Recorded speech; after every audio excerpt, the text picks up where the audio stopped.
So here we have S310 mainboard by Fontech and the code name of this mainboard is FT0482. आज के इस video में हम लोग इसे ओपन करने जा रहे हैं and we will see the specs of this particular mainboard. Not just that, by the end of this video मैं आपको इसके प्रोज एंड कॉन्स भी बताऊंगा and on top of that अगर आप लोग एक मेन बोर्ड परचेस करने के बारे में सोच रहे हैं तो मैं आपको गाइड करूंगा कि आपको कौन सा मेन बोर्ड लेना चाहिए depending upon your needs and your budget.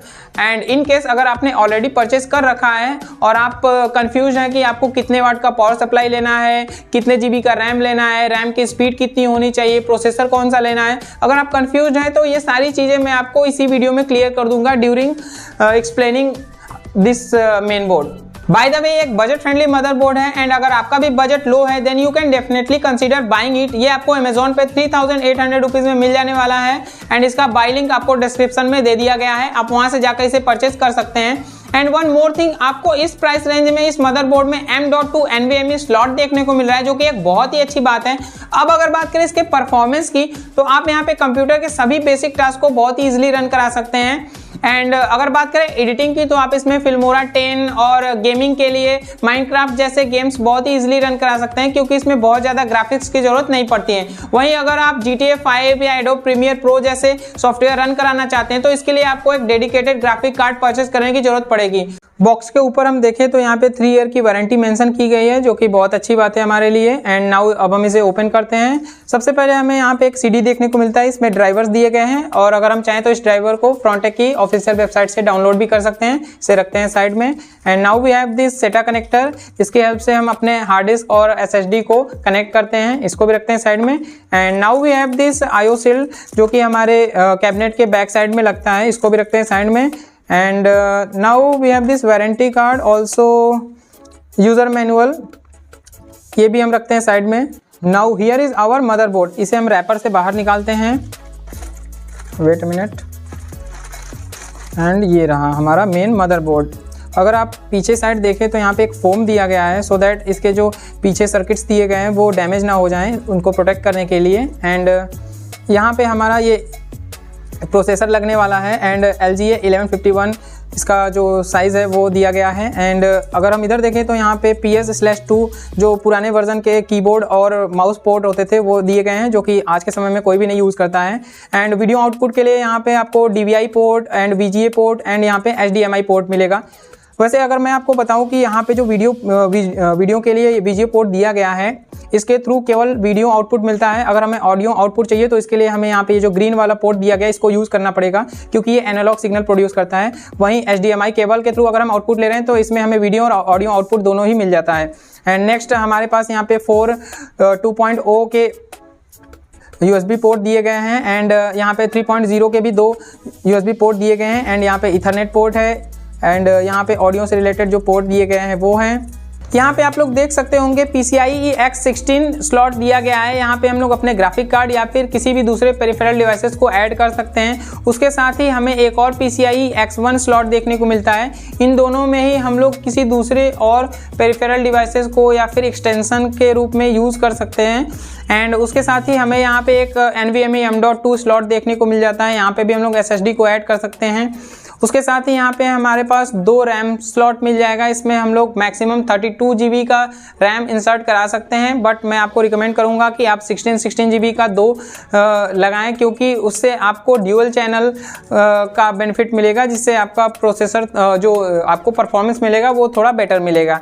And now यहाँ पे आप प्रोसेसर को ऐड करेंगे, यहाँ पे प्रोसेसर LGA 1151 ही ऐड हो सकता है और मैं आपको बता दूं कि राइजन का नहीं, आप केवल इंटेल का ही प्रोसेसर इसमें ऐड कर सकते हैं। और उसके लिए भी आपको कुछ बातों का ध्यान में रखना है। आप इसमें केवल कोई सा भी इंटेल का जो 8th और 9th जनरेशन का प्रोसेसर होता है केवल उसे ही ऐड कर सकते हैं, फिर चाहे वो Celeron हो, Pentium हो, i3, i5, i7 कोई सा भी हो, आपको केवल 8th और 9th जनरेशन का ही प्रोसेसर इसमें लगाना है, अदरवाइज ये सपोर्ट नहीं करेगा। And now we have this 8 pin CPU power port यहाँ पे है। एंड इस साइड में अगर हम देखें तो हमारे पास 24 पिन ATX पावर पोर्ट दिया गया है। उसके बगल में हमारे पास 4 SATA पोर्ट है, इसमें हम लोग हार्ड डिस्क या फिर SSD को ऐड कर सकते हैं इस केबल के थ्रू जो हमें इसमें मिला हुआ है। एंड अब यहाँ पे आप देख रहे होंगे कुछ पिन्स हमें देखने को मिल रहे हैं मैं आपको थोड़ा एक्सप्लेन कर देता हूँ कि ये क्या चीज़ है। यहाँ पे आप जो कलरफुल पिंस देख रहे होंगे, यहाँ पे हमारा जो कैबिनेट के अंदर बटन्स दिए गए रहते हैं, पावर बटन, रीसेट बटन और जो एलईडीज दिए गए रहते हैं, उन सभी को यहाँ पे अटैच किया जाता है। उसके जस्ट बगल में अगर आप यहाँ पे देखें तो ये जो हमारे पास पोर्ट दिया गया है, जो हमारे कैबिनेट में यूएसबी पोर्ट होता है, उसको यहाँ पे कनेक्ट किया जाता है। एंड उसके साथ ही यहाँ पे हमारा सिस्टम फैन ऐड हो जाएगा और लास्ट में यहाँ पे हमारा जो ऑडियो के लिए जो पोर्ट हमारा दिया रहता है इस तरीके का कैबिनेट के अंदर, उसको हम लोग यहाँ पे ऐड करते हैं।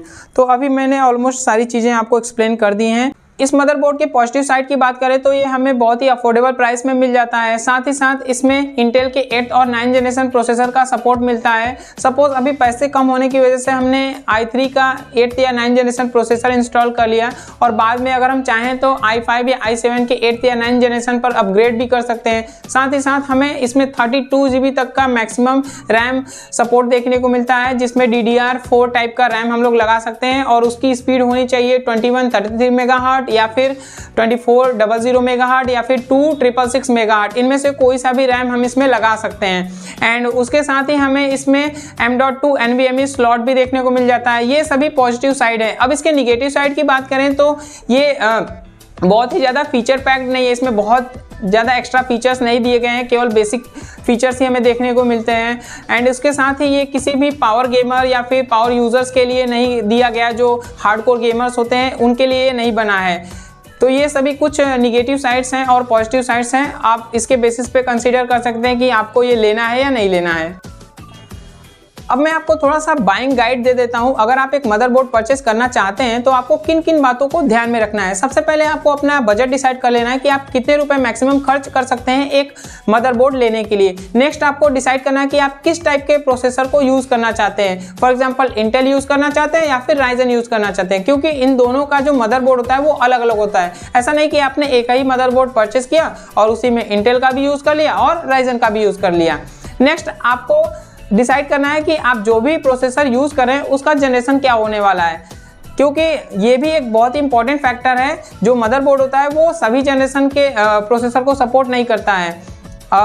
आप यहाँ पे देख सकते हैं उसके डिस्क्रिप्शन में जाके जो भी मदरबोर्ड परचेज करना चाहते हैं वहाँ पे मेंशन रहता है कि वो किस जनरेशन के प्रोसेसर को सपोर्ट कर रहा है। उसी के बेसिस पे आप डिसाइड करें कि आपको कौन सा मदरबोर्ड लेना है।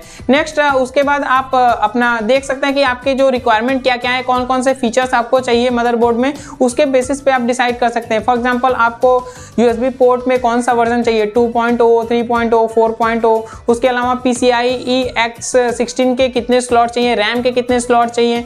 इन सभी चीज़ों को कंसीडर करने के बाद जब आप एक मदरबोर्ड परचेस करेंगे तो डेफिनेटली वो एक बहुत ही अच्छा मदरबोर्ड होगा आपके लिए। सेकेंड सिनेरियो इज दैट कि आपने ऑलरेडी एक मदरबोर्ड परचेस कर रखा है and you are confused about कि आपको कौन सा प्रोसेसर यूज़ करना है, रैम कौन सा होना चाहिए, कितने GB का होना चाहिए, पावर सप्लाई यूनिट कितने वाट का होना चाहिए। इन सभी को भी मैं बारी बारी से एक्सप्लेन कर देता हूँ। सबसे पहले PSU की बात करते हैं।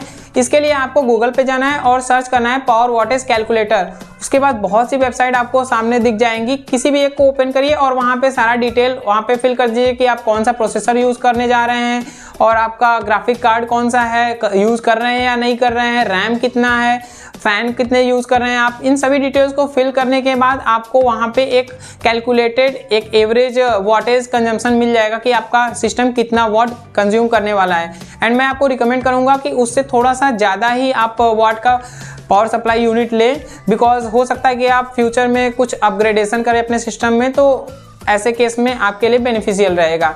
एंड इससे रिलेटेड कुछ लोगों को कन्फ्यूज़न भी रहता है कि अगर हम लोग ज़्यादा वाट का पावर सप्लाई यूनिट ले लेते हैं तो हो सकता है कि हमारा सिस्टम ख़राब हो जाए या फिर बहुत ज़्यादा कंजम्पशन होगा पावर का। तो ऐसा बिल्कुल भी नहीं है। हमारा मदरबोर्ड या सिस्टम उतना ही पावर कंज्यूम करेगा जितना उसको नीड है।